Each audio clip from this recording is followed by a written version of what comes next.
Hello beautiful soul! Welcome back to my channel. This is my channel from Japan, Kabayan Gemini. This reading is for you. Tingnan natin yung June 2025. Maraming salamat muna sa mga subscriber, new subscriber, cross-watcher, at sa mga bagong pasok dyan. Welcome na welcome kayo sa bahay ni Ate Aimee. Salamat din sa nakataba ng puso niyo. Yung mga comments at sa mga nagpa-personal reading. Marami pong salamat. Kung gusto nyo na energy nyo lang talaga, ang gusto nyo makuha natin, all the details para sa personal reading ay nasa ibaba ng video na ito. This is a general reading, kunin mo lang sa'yo at itapon ang hindi naman sa'yo. Maaring vice versa, energy mo, energy ng person mo, o energy ng malapit sa puso mo. Nangyayari, or mangyayari pa lang. Use your own intuition, labakan natin ang ating isipan. Madami kayong energy sa mundong ito. Gawin nyo lang itong guidance dahil kayo pa rin makapagpapabago ng inyong buhay. This is a energy reading. Ano man ang gender nyo, ano man ang edad nyo, kung ito yung energy nyo, it's good kasi may advantage. No? Wow, money path. A path with the money.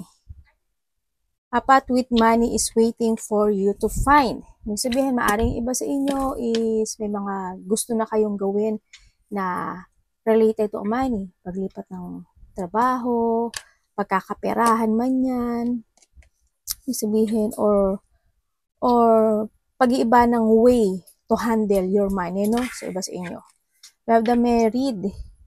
Okay, siguro iba sa inyo, andito kayo yung nagkakaroon ng thinking o pag-uusap, no? Thinking man o pag-uusap na maaring yung tao na gusto mo, gusto mo siyang, kung kayo is meron na kayong kapartner, baka handun yung nag-iisip kayo na siya yung tao na pakasalan mo, ganyan, di ba? And also, handun yung situation din also is commitment, no? So, iba sa inyo siguro, sa relationship is the commitment. Also, commitment will come sa trabaho mo, sapat mo, o sa valuable situation mo sa buhay mo. Also, handling money, ha? Yan. Commit yourself sa pag-handle ng money mo. Anak, ano ba naman yun? Light-hearted corporate time. Ingat-ingat kayo, ha? Malagaan nyo rin yung sarili nyo. Indecisiveness, allowing your life to rumble aimlessly. May mga sitwasyon talaga na maaring hindi ka makapag-desisyon. Kumbaga, nahata ka ng iyong will, pabalik, no? May mga ganong situation. O kaya may mga sitwasyon na hindi man siya pabalik, nag-steady siya. Hindi siya gumugulong papunta sa future, di ba? Kaya maaring related to a money, to a work, or any situation. Maaring iba sa inyo is related to a relationship. May mga ganyan situation. Kaya ingat din, no? Maaring may mga ginagawa kayo na pointless. May mga ginagawa kayo na kumbaga nagkakaroon kayo ng self-limiting sa mga bagay na imbis na mag-improve pa kayo more, mga ganyan. Short journey, o baka ito yun, no? May mga sitwasyon na pansamantala lang. Sana mo, wag naman dito, no? sa relationship, di ba? Oh, di ba? Wag naman sana. Siyempre, lahat naman, alam ko naman na lahat kayo, lalaki, babae, gusto nyo talaga ng serious relationship. O, iba naman sa inyo siguro, kung medyo short journey of happiness, ganun din, ikaw sa relationship, or something commitment. Also sa pera mo, ha? Kung may mga pagdadaanan ka na isang situation na hindi nag-grow, maaring need mo nang umaksyon kasi andito si Will, kailangan mong tumahak ng ibang path o ibang strategy, mga ganyan. You are on the right path regarding some aspect of your life. Hindi lahat, ha? Ito na nga yun. Kaya andito si Will, diba? Ibig sabihin, hindi, ay anak, ba't nga na yun dyan? Baka nag-stop yung sige lang, tingnan natin. Baka nag-stop yung tumungtong yung anak. Ayun, hindi pala. Dito na kayo. Huwag kayo dyan sa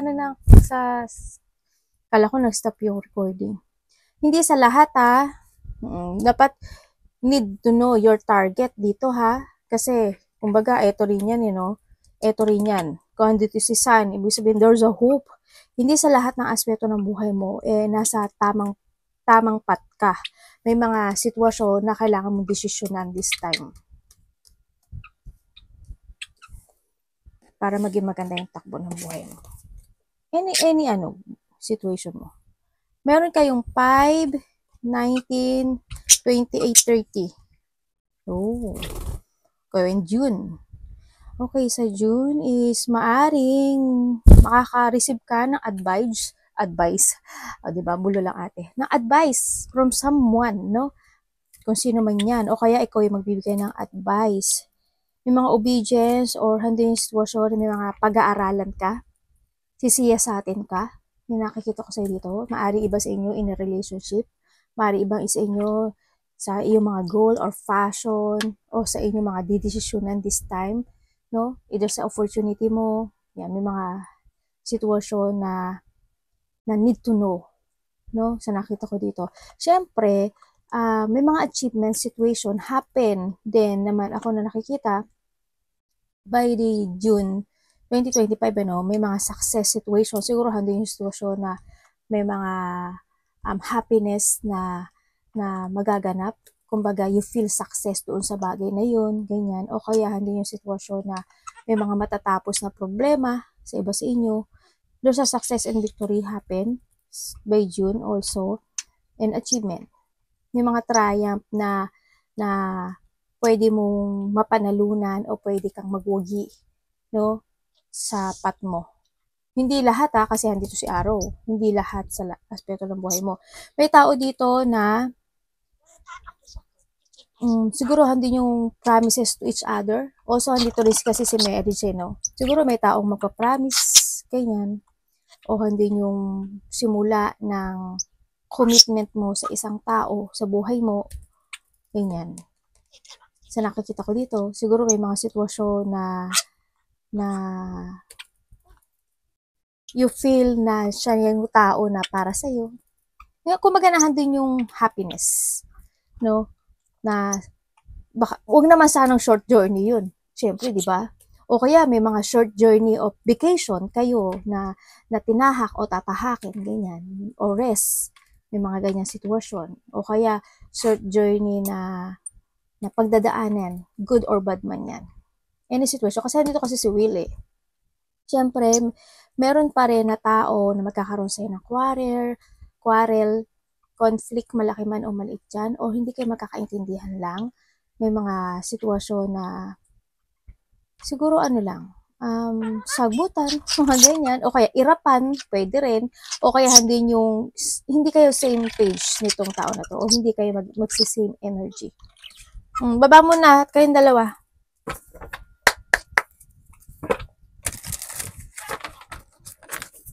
Maaring ito yung sitwasyon na magkakaroon ng advice from someone if ever na magkakaroon ng conflict o hindi pagkakaintindihan. Malaki man o maliit yan. Yung mga ganun situation. Excuse me. Makukulit na anak ko Ay, teka lang. May mga blessing ako nakita. Tingnan natin. Ano pa ang pwede nating malaman kay June? Kay Gemini in June. Uy!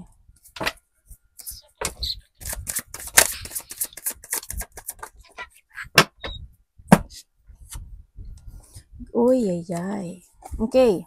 By June, ang nakikita ko sa'yo dito, there's a new beginning situation sa'yo. Ibig sabihin, there's a new horizon. Yung sitwasyon sa inyo. Kung nagkaroon or magkakaroon man kayo ng conflict o hindi pagkakaintindihan o yung may mga sitwasyon na medyo naging magulo sa buhay mo this time sa nakikita ko dito. Nakikita ko by this June, no? Baka first pa lang ng day o first week pa lang makaramdam ka na ng you feel energizing, no? Hindi yung parang yung feeling mo ikaw parang nag-clear yung iyong mind, parang na-refresh ka, ganyan, nagkaroon ng mental clarity sa lahat. Kumaga, hindi yung pagkakaroon ng bagong panimula ng pagtahak ng iyong journey, no? Sa nakikita ko dito. Yan, may mga ganong situation ka na mararamdaman, no? Mga mental clarity also, parang you feel success or there's a victory and success situation also. Siguro sa iba sa inyo is magkakaroon ng bagong pag-asa or magkakaroon, kung nagkaroon ng hindi pagkakaintindihan with someone, kung sino man yan, mga kapatid mo man yan, karelasyon mo man yan, kasamahan mo man sa trabaho yan, maaaring magkakaroon ng pagbabate-bate, no? Sa nakikita ko dito. Magkakaroon ng harmony also, magkakaroon ng teamwork, maaari magkakaroon ng communication with someone na makakakilala mo to sa iba, sa inyo. Maaari magkakaroon ng pag-uusap-usap or magkakaroon ng teamwork. Kaya dyan, mayroong situation na may mga situation na mag-end into your life.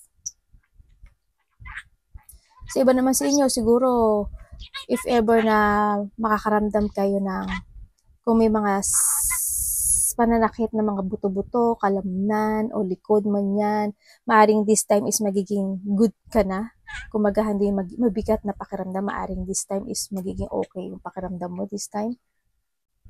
Yun. Makakaramdam ka dito ng peace. Ganyan. So, nakita ko dito. So, iba sa inyo, meron kayong sitwasyon na may inspire kayo. No? There's a new inspiration situation sa'yo by June. Ganyan. Handun din yung sitwasyon na may mga didesisyonan ka. There's a breakthrough situation or there's a new opportunity na parating sa'yo o maaring meron na, no? O maaring makakaramdam ka na ng pag-asa. Ganyan. O pag-asa o panimulang muli. Mga ganyan. O maaring new project sa iba sa inyo. May mga new project, may mga new communication situation, magkakaroon ng mga new idea na may mga ifo-force kayo sa iba sa inyo, mga ganyan.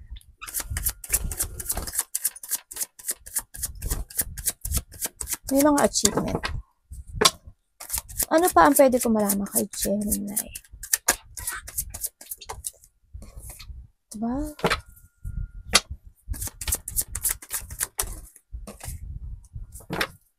Yung iba sa inyo, may travel? Travel kayo? Oh! Magkalali. Teka lang. Universe, baka explain mo sa akin to. Bakit po lumabas to? Parang may problema kayo sa pera? May hardship situation ako na nakikita sa'yo. Or maybe handun yung loneliness na nararamdaman mo this time, no? O this June, no? Nakikita ko ito. Maaring may mga loneliness situation na maaring may isang tao na nag-iisa o nagkaroon ng either hiwalayan or tao na nasa malayo, nasa ibang lugar, nasa ibang bansa. Kaya medyo nakikita ko sa'yo, you feeling lonely, handun yung lungkot, handun yung sadness, handun yung situation na nasasaktan ka or maaring iba, kung ano mo lang sa'yo doon, maaring handun yung sitwasyon na unhappy situation. Huwag naman sana depression to, no, sa nakikita ko dito. Siguro na handun yung sitwasyon na na nakakaroon ka ng sadness kasi maaring may taong nasa malayo, nagkalayo, nagkahiwalay, inaalala mo siya, may mga ganong sitwasyon. O kaya handun yung situation dito na meron ka mga plano na you want na i-move forward. Sa iba ha, kung ano mo lang sa iyo, pero palaging nabibigo no? Hindi mo siya na-achieve, hindi mo siya na-accomplish, hindi mo siya na-fulfill, no? Wala na nakaka-cancel, kumbaga. Nagkakaroon maari ito ng delay, no? Kaya hindi yung hardship maaring nakikita ko sa iyo dito. Yun, maaaring handun din yung situation na may mga pinaprogress ka, kaso nawawalan ka ng pag-asa. O kaya handun yung mga situation na disappointment man yun. May mga unexpected upload emotion. Ako nakikita sa'yo dito na pwedeng magkaroon ng emotional pain. Sana walang away, sana walang gulo o walang mga intense situation ako na nakikita sa'yo dito. Yun, may mga bagay na you want to grow or you want to explore or you want to take it action pero nahihirapan ka dito, no? Sa iba sa inyo is nagkakaroon ng negativity or there's a rejection situation. May mga situation na nagkakaroon din sa iba ng lack of acceptance, no? Sa mga bagay na hindi mo nakamit. Ganyan, mga bagay na hindi nangyari na inaasahan mo. May mga unfinished business din sa iba sa inyo. May mga struggle, a loss, ganyan. Yung nakikita ko. Nandun din yung iba is feeling abandoned, ganyan. O kaya yung feeling mo nag-iisa ka. Sa iba ganun. Ano pa pwede ko malaman? Para kay Gemini.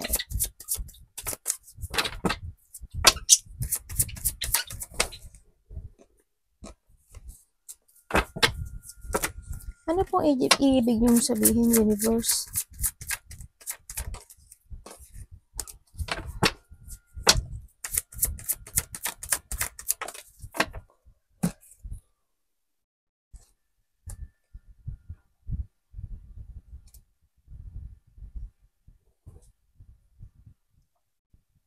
Okay. Ang nakikita ko sa'yo, medyo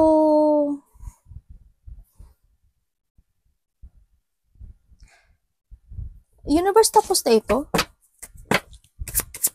Tapos na po ba ito? Tatanungin ko ha.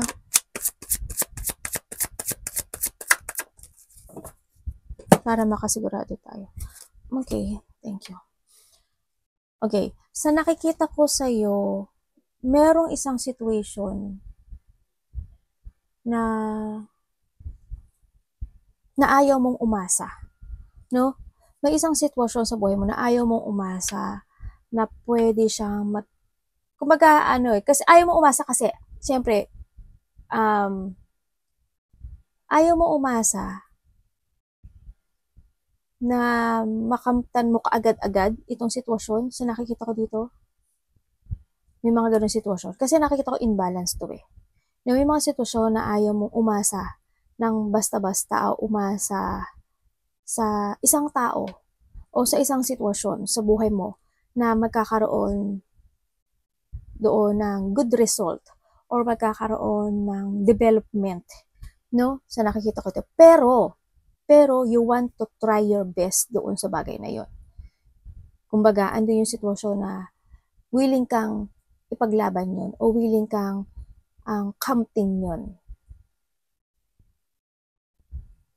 Yun. Kumbaga, nandun yung situation na tinatras mo yung instinct mo sa sarili mo na pipilitin mo, mahirap man siya makamit, pero gagawin mo yung best mo about doon sa sitwasyon. Yun ang nakikita ko sa'yo dito. Yun.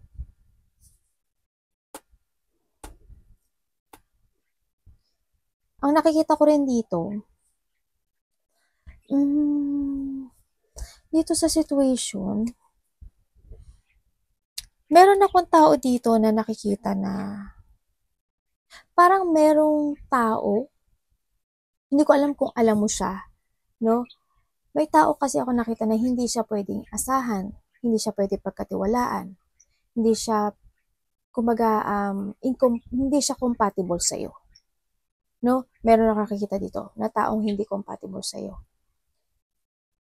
Sabihin ko ha, Aries, Leo, Sagittarius,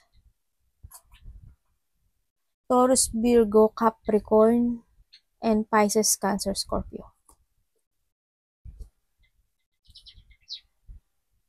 Yun na nandito. Hindi siya pwede asahan, hindi siya pwede pagkatiwalaan. Ganyan. May tao rin ako dito na nakikita na ginagamit ka lang. Or ikaw ang nanggagamit. Dochi ka doon sa situation. Yeah, may taong nanggagamit. May taong manggagamit. No? Dito. There's a breakup situation or may tao na hindi kayo magkakaintindihan. May mga sitwasyon na nakikita ko na too much responsibilities ang nakaaklang sa iyo this time, no? Siguro sa trabaho mo, siguro sa sarili mo, ganyan, o sa situation mo.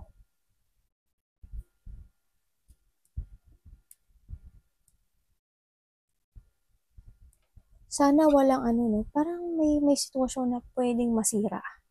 May sitwasyon na pwedeng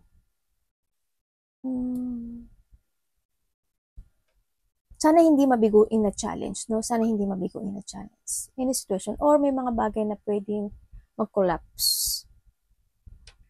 Pwede mag-collapse or pwedeng bumaksak, pwedeng masira. May mga ganyan situation. Kasi may mga sitwasyon ako nakikita sa'yo na there's a deep wound or there's a battle situation na maaring haharapin mo o maaring this is the past situation. So nakikita ko dito, pero nakikita ko medyo ganun. Siguro hindi naman kayo lahat. May mga gusto ka nang i-let go rin. Maaring iba sa inyo is may i-let go kayo and you want na mag-focus more sa sarili mo or mag-focus sa iyong idea, sa iyong opportunity this time. May mga sitwasyon na aalisin mo sa buhay mo. Yun na nakita ko sa'yo. Kasi magkakaroon sa'yo ng renewal.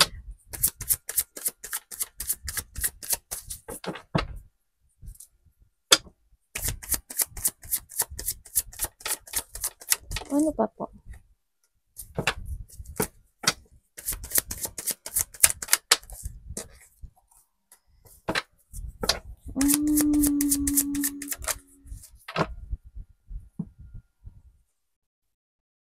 Okay.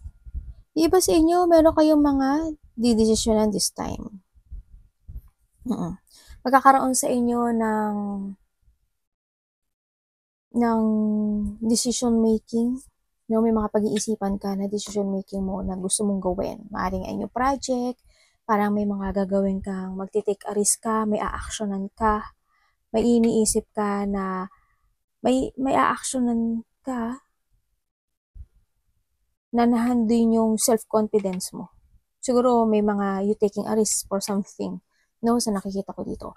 Yung iba sa inyo is may mga, tulad ng sabi ko kanina, is you letting go something or you leaving behind something into your life sa nakikita ko dito. Or hindi yung situation na you're getting away with something. Or something must be let go. No? May mga ile-let go ka na talaga. Tulad ng sabi ko kanina dito. Kumaga may mga paghahatol. Ako, maaaring, sabi ko nga sa iyo, magtatrust ka sa intuition mo. Maaaring may mga umpisahan ka na this time. May mga iniisip ka na gusto mo na umpisahan. Sa nakikita ko dito.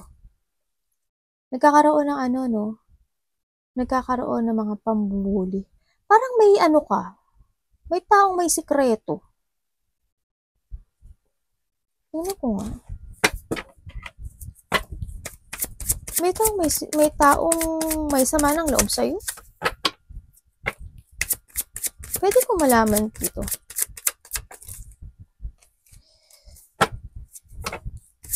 Ano po yan?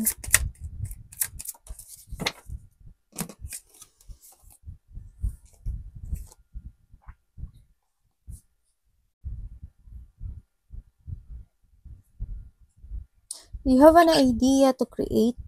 Ang nakikita ko dito. Sabit na dito po to.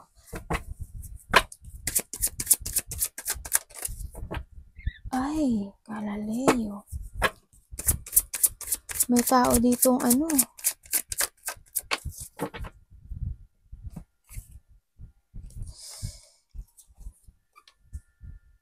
Bakit ganun? Sana hindi lahat pero there's a bad news situation ako na nakikita sa iyo.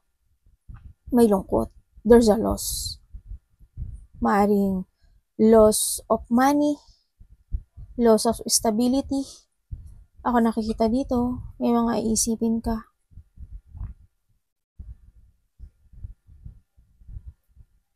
Meron ka mga unseen situation. Meron. May mga unseen situation ka na maaring pwedeng biglang mangyari by this June sa nakikita ko dito.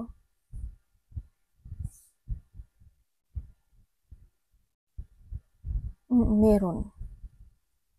Maaring related to a work ako nakikita, o kaya sa pera mo, sa business mo, o kaya sa isang tao na na malapit sa iyo, na maaring ito is sinusuportahan mo or there's a connection, no?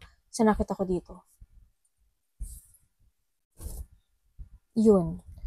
Sana hindi lahat. Pero may frustration, there's a bad news, merong unfulfillment situation, merong situation na hindi naman siguro lahat. Siguro you're feeling drained or may mga negativity sa iba, or maaring ikaw or someone is nagkakaroon siya ng isolated sa sarili niya, alone, ganyan sa iba dito, nakikita ko sa kanya, no?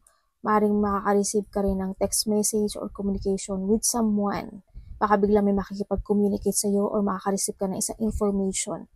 Sana hindi lahat, no? Sana hindi lahat. Hindi naman kay lahat yan kasi ano yan,